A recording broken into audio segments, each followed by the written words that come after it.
Hello friends, welcome to my YouTube channel Samrat Education. दोस्तों, आज की इस वीडियो में आप लोगों को बीएससी एग्रीकल्चर फोर्थ सेमेस्टर के एक विषय प्रिंसिपल ऑफ सीड टेक्नोलॉजी का दूसरा टॉपिक का पहला लेक्चर कराने वाला हूं, जिसका टाइटल है deterioration causes of crop varieties and their control. इसके बारे में मैं आज आप लोगों को बताने वाला हूं। इससे पहले मैंने पहला लेक्चर करा दिया है, उसका लिंक मैं डिस्क्रिप्शन में दे दूंगा। आप लोगों ने नहीं देखा तो जाके देख लीजिएगा। तो यदि आप लोगों को इसका पीडीएफ चाहिए तो डिस्क्रिप्शन में व्हाट्सएप ग्रुप का लिंक और व्हाट्सएप नंबर भी दिया गया है। मैसेज करके आप लोग इसका पीडीएफ ले सकते हैं। आप लोगों को बता दूं कि इस चैनल पर बीएससी एग्रीकल्चर फोर्थ सेमेस्टर तक के सभी विषय की तैयारी कराई जाती है और सभी का पीडीएफ भी दिया जाता है। तो आप लोगों को पीडीएफ लेने के लिए सिर्फ डिस्क्रिप्शन में व्हाट्सएप ग्रुप का लिंक दिया गया है और व्हाट्सएप नंबर दिया गया है, वहाँ से मैसेज करके पीडीएफ ले लेना है। तो चलिए स्टार्ट करते हैं। Deterioration causes of crop varieties and their control. इसका दोस्तों हिंदी में मतलब है फसल किस्म को खराब होने का कारण और उसका नियंत्रण, कि जो कोई भी फसल की जो किस्म है वह कैसे खराब हो जाती है और उसको नियंत्रित कैसे किया जाए, उसी के बारे में हम लोगों को पढ़ना है आज की इस वीडियो में। तो चलिए स्टार्ट करते हैं। Genetic purity. जेनेटिक प्योरिटी का मतलब दोस्तों क्या होता है? आनुवांशिक शुद्धता। तो उत्पादन चक्रों के दौरान कई कारकों के कारण एक किस्म की आनुवांशिक शुद्धता बिगड़ सकती है। चरण 1942 ने कुछ महत्वपूर्ण कारक को सूचीबद्ध किया है जो बीजों की आनुवांशिक शुद्धता को कम कर देते हैं।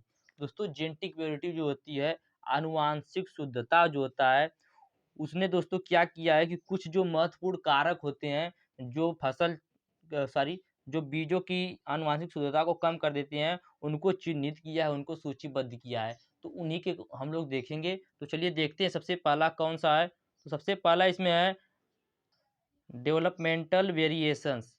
डेवलपमेंटल वेरिएशंस मतलब दोस्तों विकासात्मक विविधताएं। तो इसके बारे में हम लोग देखेंगे। सबसे पहला पॉइंट यही है, यही सबसे पहला कारक है। तो जब बीज की फसल अलग अलग मिट्टी और उर्वरता की स्थिति में या विभिन्न कृषि जलवायु परिस्थितियों में या अलग अलग फोटो पीरियड के तहत या कई लगातार पीढ़ियों के लिए अलग अलग ऊंचाई पर उगाई जाती है, तो विकास संबंधी विभिन्नताएं अंतर विकास प्रतिक्रिया के कारण उत्पन्न हो सकती हैं और एक आनुवांशिक बदलाव हो सकता है।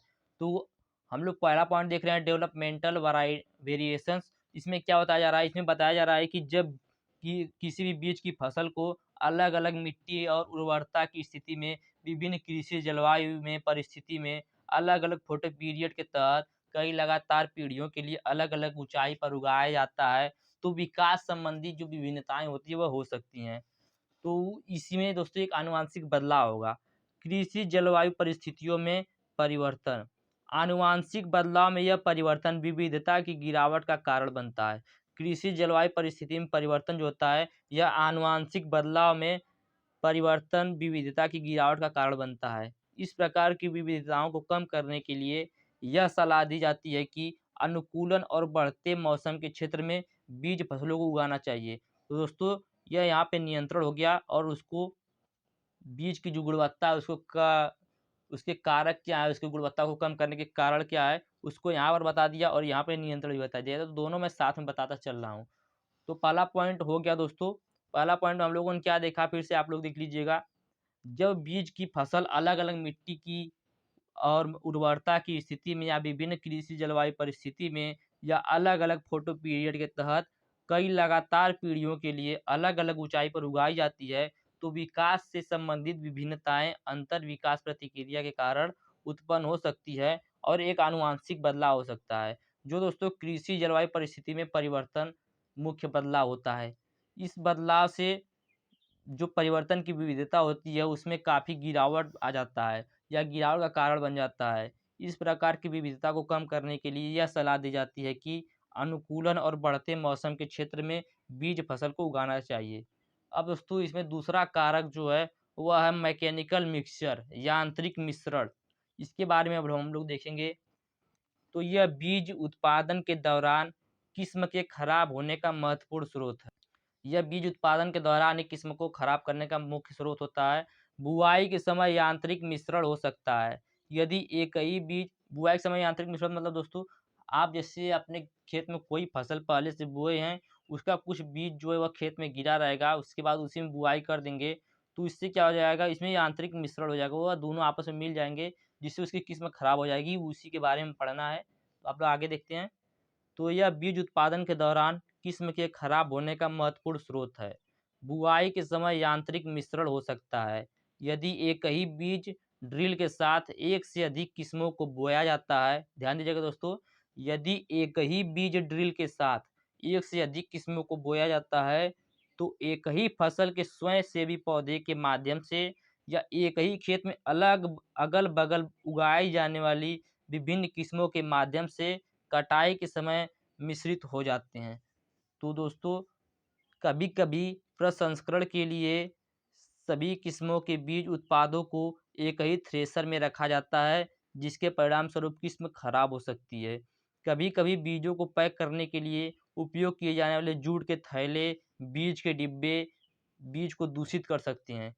इस प्रकार के यांत्रिक मिश्रण से बचने के लिए बीज के खेतों को खराब करना आवश्यक होता है। मतलब दोस्तों, जिसमें भी हमें बीज की बुआई करनी है, उस खेतों की अच्छी तरह से जुताई कर देनी चाहिए। ऐसी जुताई करनी चाहिए कि उसमें जो पहले से बीज गिरे हों, वह नष्ट हो जाएँ। बीज उत्पादन, कटाई, मड़ाई, प्रसंस्करण और बीजों की पैकिंग के प्रत्येक चरण में सावधानी बरतनी चाहिए। तो यह था यांत्रिक मिश्रण, जो दूसरा कारक था। तीसरा कारक है म्यूटेशन। म्यूटेशंस का मतलब होता है उत्परिवर्तन। यह भी दोस्तों एक कारक होता है बीज की गुणवत्ता को कम करने का।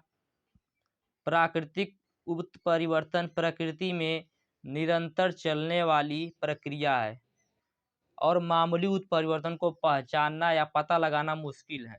हालांकि इस तरह के उत्परिवर्तन पौधे को बीज क्षेत्र में देखा जाता है, जो संदूषण से बचने के लिए इसे हटा दिया जाना चाहिए। इसलिए बीज भूखंड का निरंतर निरीक्षण किया जाना चाहिए, जिसे सख्ती से बनाया गया हो।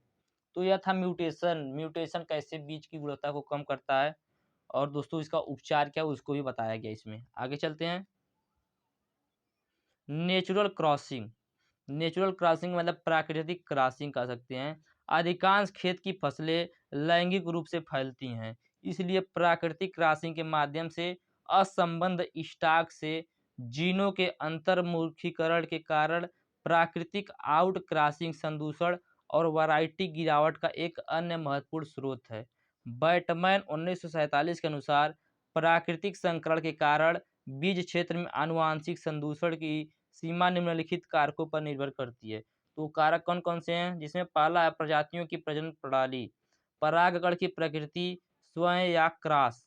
दूसरा है अलगाव की दूरी, यह बीज को आनुवांशिक रूप से शुद्ध रखने के उद्देश्य से एक ही फसल की दो या दो से अधिक किस्मों के बीच आवश्यक न्यूनतम अलगाव है।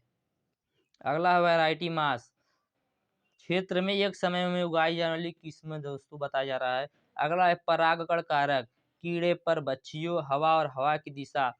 अगला है जलवायु कारक, आर्द्रता, तापमान, परागकण और परागकण के समय हवा का वेग। तो ये सब दोस्तों कारक हैं किसके, प्राकृतिक क्रॉसिंग के अंतर्गत आते हैं। इसके बाद दोस्तों है रेसिडुअल और माइनर जेनेटिक वेरिएबिलिटी, मतलब दोस्तों मामूली आनुवांशिक विविधता। मामूली आनुवांशिक विविधता इसे कहते हैं। कभी कभी रिलीज के समय एक समान और समरूप दिखने वाली किस्मों में भी मामूली आनुवांशिक भिन्नता मौजूद हो सकती है। बीज उत्पादन के बाद के चक्र के दौरान ये विविधताएं किस्म की उपज और गुणवत्ता को प्रभावित कर सकती हैं और किस्म को खराब कर सकती हैं। इसलिए नाभिक और प्रजनक बीज के रख रखाव के दौरान सावधानी बरतना आवश्यक होता है। तो यह था मामूली आनुवांशिक विविधता। इसके बाद दोस्तों अगला कारक जो है वह है डिजीज इन्फेस्टेशन, मतलब दोस्तों पादप प्रजनन का तरीका। कभी कभी एक उन्नत किस्म खराब हो जाती है क्योंकि यह एक ऐसी बीमारी से ग्रसित होती है जिसके लिए इसे जारी करने के समय प्रतिरोधी माना जाता था। इसका परिणाम या तो उस क्षेत्र में ऐसी बीमारी का अनुपस्थिति के कारण हो सकता है जहां किस्म का परीक्षण किया गया था, या किसी रोग की नई रोगजनक प्रजाति के गठन के कारण। तो यह था पादप प्रजनन का तरीका। अगला है technique of plant breeder. Technique of plant breeder पादप प्रज सॉरी वो था अनुरक्षण प्रजनन का अभाव, ये है टेक्निक ऑफ प्लांट ब्रीडर मतलब पादप प्रजनन का तरीका। सॉरी, साइटोलॉजिकल अनियमितताएं किस्म में स्थिरता पैदा कर सकती हैं अगर इसे रिलीज के समय ब्रीडर द्वारा ठीक से मूल्यांकन नहीं किया जाता है। किस्म को समय से पहले जारी करने से अवांछित लक्षण हो सकते हैं जिससे किस्म खराब हो सकती है। इसलिए जारी करने से पहले किस्म के परीक्षण में उचित देखभाल करने की आवश्यकता होती है। तो दोस्तों, फसल का किस्म खराब होने का यही सब कारण था। इसी सभी कारणों से फसल की जो किस्म होती है, वैरायटी होती है, वह खराब हो जाती है। तो उसके नियंत्रण का उपाय भी बताया गया कि कैसे उस पे नियंत्रित किया जा सकता है। किस्म खराब हो रही तो उस किस्म खराब होने को कैसे रोका जा सकता है। तो उम्मीद करते हैं आप लोगों को मैंने जितना बताया समझ में आया होगा। वीडियो अच्छा लगा तो वीडियो को लाइक कर दीजिएगा, चैनल को सब्सक्राइब कर दीजिएगा। और आप लोग को यदि और इसका वीडियो अच्छा लगा होगा तो आप लोग कमेंट में नेक्स्ट वीडियो लिखिएगा, तो आप लोगों को अगला वीडियो मिल जाएगा। तब तक के लिए धन्यवाद। जय हिंद।